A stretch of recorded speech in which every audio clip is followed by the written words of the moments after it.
राहुरी तालुक्यातील ब्राह्मणी येथील विश्वशांती सेवाभावी संस्था संचलित महात्मा फुले वसतिगृहात 80वा स्वातंत्र्य दिन उत्साहात साजरा करण्यात आला। यानिमित्त वसतिगृहातील अनाथ आणि निराधार विद्यार्थ्यांनी विविध सांस्कृतिक कार्यक्रम सादर करून उपस्थितांची मनं जिंकली। यावेळी विद्यार्थ्यांना शैक्षणिक साहित्याचे वाटप करण्यात आले। विद्यार्थ्यांच्या शैक्षणिक प्रगतीसाठी तसेच त्यांच्या सर्वांगीण विकासासाठी संस्थेकडून करण्यात येत असलेल्या प्रयत्नांचे उपस्थितांनी कौतुक केले। कार्यक्रमास ब्राह्मणीच्या सरपंच सौ सुवर्णाताई सुरेशदादा बाणकर यांची प्रमुख उपस्थिती लाभली। यावेळी बोलताना त्यांनी महात्मा फुले वसतिगृहातील अनाथ आणि निराधार विद्यार्थ्यांसाठी संस्था करत असलेलं कार्य कौतुकास्पद असून संस्थेला आपले कायमस्वरूपी सहकार्य राहील असे सांगितले।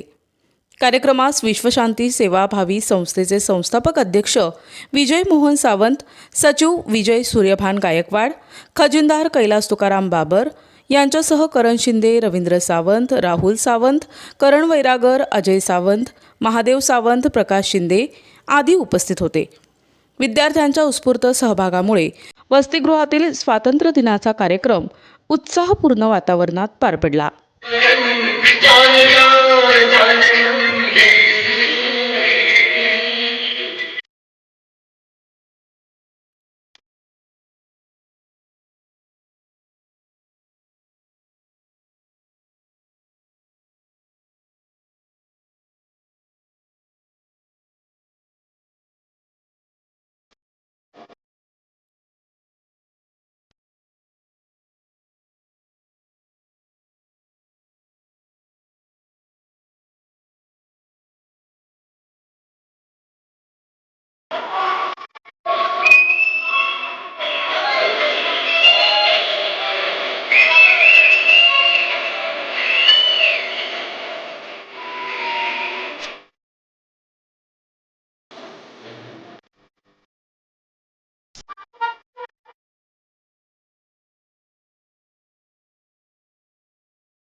आनंद बोलत